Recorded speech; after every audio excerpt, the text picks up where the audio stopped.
വന്ന് പ്രാർത്ഥിക്കാനല്ല. സോളമൻ പറഞ്ഞത് വ്യക്തിയോ ജനം മുഴുവനുമോ ഈ ഭവനത്തിനു നേരെ. അതിന്റെ അർത്ഥമല്ല ഈ ആലയത്തിന്റെ മഹത്വം. ഈ ആലയത്തിൽ നമ്മളെപ്പോഴാ മിണ്ടാതിരിക്കുന്നത്? നമ്മളെപ്പോഴാ ശ്രദ്ധയോടെ ഇരിക്കണം? ഈ ആലയത്തില് നമ്മളെപ്പോഴാ അശ്രദ്ധയില്ലാതിരിക്കുന്നത്? എപ്പോഴാ? ഈ ആലയത്തിൽ ബലിയർപ്പിക്കുമ്പോഴും ശുശ്രൂഷ ചെയ്യുമ്പോഴും മാത്രമല്ലാത്ത സമയത്ത് അശ്രദ്ധമായിരിക്കുമ്പോ അച്ഛൻ നിങ്ങളെ ഓർമ്മിപ്പിക്കുന്നു. സോളമൻ പറയുന്നത് ദൈവത്തിന്റെ നാമം, ദൈവത്തിന്റെ സാന്നിധ്യമുള്ള ഇടം കൈനീട്ടി പ്രാർത്ഥിച്ചാൽ ദൈവമേ അവന്റെ പ്രാർത്ഥന കേൾക്കണം. വീണ്ടും പറയുന്നുണ്ട്, ദൈവമേ ഏതെങ്കിലും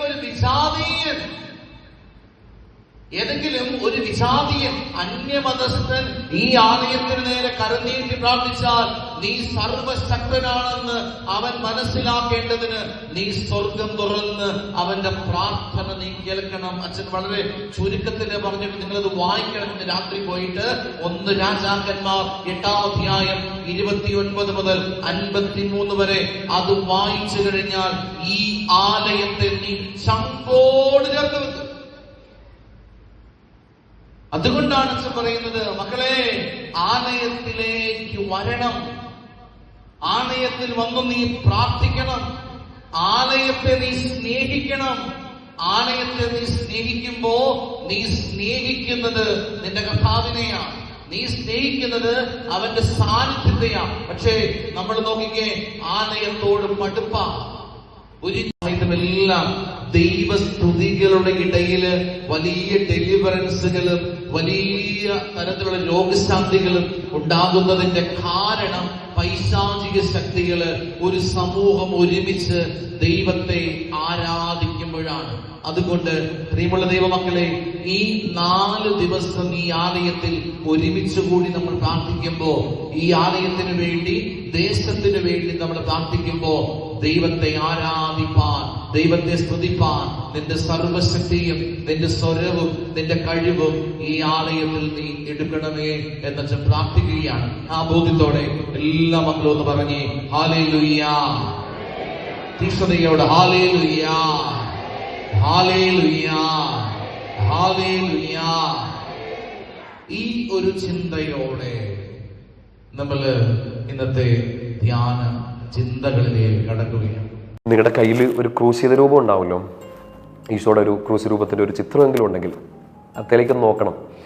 എത്ര മുറിവുകൾ എണ്ണാൻ പറ്റുമെന്ന് അറിഞ്ഞൂടാ. ഓരോ ആർട്ടിസ്റ്റുകളും ഓരോ രീതിയിലായിരിക്കും അത് ഡെപ്പിക്റ്റ് ചെയ്ത് വെച്ചിരിക്കുന്നത്. ഞങ്ങളുടെ ഇവിടുത്തെ ധ്യാനകേന്ദ്രത്തിൻ്റെ കവാടത്തിങ്കിൽ ഒരു വലിയ ക്രൂശിത രൂപം വെച്ചിട്ടുണ്ട്. ഒത്തിരി മുറിവുകൾ, ഒത്തിരി ചോരയിട്ടിടുന്ന, അങ്ങനെയാണത് ചെയ്തേക്കുന്നത്. ഇവിടെ ഈശോയുടെ ഈ നെഞ്ചോട് ചേർന്നൊരു മുറിവിൽ, ആ മുറിവിൽ പാടിൽ ഞാൻ ഇടയ്ക്ക് പോയി തൊട്ട് പ്രാർത്ഥിക്കാറുണ്ട്. ഞാൻ ഈശോട് പറയാറുണ്ട്, എന്നെ ഇവിടെ വെച്ചേക്കണേ. ഫൗസ്റ്റീനമ്മ പറഞ്ഞു തന്നാണ്, ഈശോയുടെ തിരുഹൃദയത്തിലെ തിരുമുറിവിലേക്ക് ഞാൻ എന്നെ ഏൽപ്പിക്കുന്നു, അവിടെ തൊട്ട് പ്രാർത്ഥിക്കുന്നത്. ചുമ്മാ നിങ്ങളുടെ കയ്യിലുള്ള ആ ഒരു ചിത്രം, ക്രൂശ് രൂപം ഒന്ന് എടുത്ത് നോക്കുക. എന്തോരം മുറിവുകളുണ്ടല്ലേ. നിങ്ങളത് ഒരു ചിത്രം, ഒരു രൂപം കണ്ടില്ലെങ്കിൽ തന്നെ നിങ്ങൾ വായിച്ചിട്ടുണ്ട്. എത്രയോ മുറിവുകളാണ്. എന്താണെന്നറിയോ? നിങ്ങളുടെ ശരീരത്തിലേക്ക് നോക്ക്, നിങ്ങളുടെ മനസ്സിലേക്ക് നോക്ക്. നിങ്ങൾ ഏൽക്കേണ്ട, ഞാൻ ഏൽക്കേണ്ട മുറിവുകളെല്ലാം അവൻ ഏറ്റെടുത്തു. നമ്മുടെ ക്ഷതങ്ങളാണ് അവൻ്റെ ദേഹത്തുള്ളത്. നമ്മുടെ പാപങ്ങൾക്ക് പകരമാണ് അവൻ മുറിവേറ്റത്. നമ്മൾ കരയാതിരിക്കാനാണ് അവൻ കരഞ്ഞത്. ഈശോയുടെ പ്രിയപ്പെട്ട കൊച്ച്, ഇന്ന് രാത്രിയിലോ ഇതിപ്പോൾ കേട്ടുകൊണ്ടിരിക്കുന്ന ഈ ഒരു സമയത്ത് നീ കുടുങ്ങി നിൽക്കുകയാണെങ്കിൽ, പെട്ട് നിൽക്കുകയാണ്, എന്ത് ചെയ്യണമെന്ന് അറിയത്തില്ലാതെ, ഒരു വലിയ സൈന്യം മുഴുവൻ നിനക്കെതിരെ നിൽക്കായിരിക്കും. നീ ഒരു സിംഹക്കുടിയിലായിരിക്കും. നിനക്ക് പോറലേൽക്കാതിരിക്കാൻ വേണ്ടി കുഞ്ഞെ ഒരാളിങ്ങനെ വട്ടം നിൽക്കുന്നുണ്ട്. നിനക്ക് ചാട്ടവാറടിയേക്കാതിരിക്കാൻ വേണ്ടി അവൻ പുറം തിരിഞ്ഞ് നിൽക്കുന്നുണ്ട്. നിന്റെ ടെൻഷൻ, നിന്റെ തലവേദന കുറയാൻ, നീ ശാന്തമാകാൻ വേണ്ടി മുൾമുടി അവൻ സിരിസിൽ അണഞ്ഞിട്ടുണ്ട്. നിനക്ക് ഉറക്കം കിട്ടാത്തത് കൊണ്ട് ഗത്സമൻ്റെ ആ തോട്ടത്തിൽ ഈശോ ഉണർന്നിരിപ്പുണ്ട്. നിന്റെ കൂടെ ആരും സഹായിക്കാനില്ലെന്ന് അറിയാവുന്നതുകൊണ്ട് ഉറക്കം തൂങ്ങി നിൽക്കുന്ന 3 കൂട്ടുകാരോട് ഈശോ ചോദിക്കുന്നുണ്ട്, നിങ്ങളൊന്ന് ഉണർന്നിരിക്കാൻ പറയുന്നുണ്ട്. കാരണം നിന്റെ സിറ്റുവേഷൻ, എൻ്റെ സിറ്റുവേഷൻ ഈശോയ്ക്ക് നന്നായിട്ട് അറിയാം. ഞാനും നിങ്ങളും ഒക്കെ നാണം കെടാതിരിക്കാൻ വേണ്ടിയിട്ടാണ് മുഖത്ത് ആട്ടും തുപ്പുമേറ്റത്. നമ്മൾ ചെയ്യാത്ത കുറ്റങ്ങളൊക്കെ നമ്മുടെ മേലെ ആരോപിക്കപ്പെട്ട് സമൂഹം മുഴുവൻ, ദേശം മുഴുവൻ, ഓഫീസ് മുഴുവൻ നമുക്കെതിരെ കൈ ചൂണ്ടി നിൽക്കുമ്പോൾ ഒന്നും മിണ്ടാതെ നമുക്ക് പകരം അവിടെ നിന്ന ഒരാൾ, പീലാത്തോസിൻ്റെ മുമ്പിൽ ഈശോ. നമ്മൾ മുമ്പോട്ട് നടക്കാൻ വേണ്ടി ഈശോ കുരിശെടുത്ത് നടന്നില്ലേ? കൊച്ചെ, നീ വീഴാതിരിക്കാൻ വേണ്ടി ഈശോ വീണിട്ടുണ്ട്. നീ എഴുന്നേറ്റ് നടക്കാൻ വേണ്ടി ഈശോ കുരിശിൻ്റെ ഭാരമെടുത്ത് നടന്നിട്ടുണ്ട്. ആ കുരിശിൻ്റെ ഒരറ്റത്ത് എന്നെ നിന്നെ വെച്ചിട്ടുണ്ടോ? ഭവനത്തിൽ വന്ന് പ്രാർത്ഥിക്കാനല്ല, സോളമൻ പറഞ്ഞത്, വ്യക്തിയോ ജനം മുഴുവനുമോ ഈ ഭവനത്തിനു നേരെ.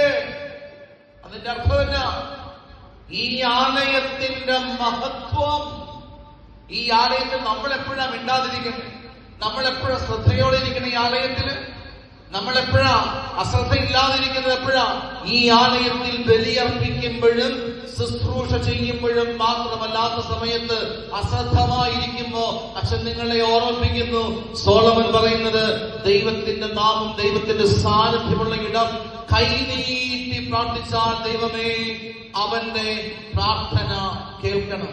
വീണ്ടും പറയുന്നുണ്ട്, ദൈവമേ ഏതെങ്കിലും ഒരു വിജാതീയൻ അന്യമതസ്ഥൻ ഈ ആലയത്തിന് നേരെ കരനീട്ടി പ്രാർത്ഥിച്ചാൽ നീ സർവശക്തനാണെന്ന് അവൻ മനസ്സിലാക്കേണ്ടതിന് നീ സ്വർഗം തുറന്ന് അവന്റെ പ്രാർത്ഥന നീ കേൾക്കണം. അച്ഛൻ വളരെ ചുരുക്കത്തിൽ പറഞ്ഞിട്ട് നിങ്ങളത് വായിക്കണം. ഇന്ന് രാത്രി പോയിട്ട് 1 രാജാക്കന്മാർ 8-ാം അധ്യായം 29 മുതൽ 53 വരെ അത് വായിച്ചു കഴിഞ്ഞാൽ ഈ ആലയത്തെ നീ ചങ്കോട് ചേർത്ത് വെക്കും.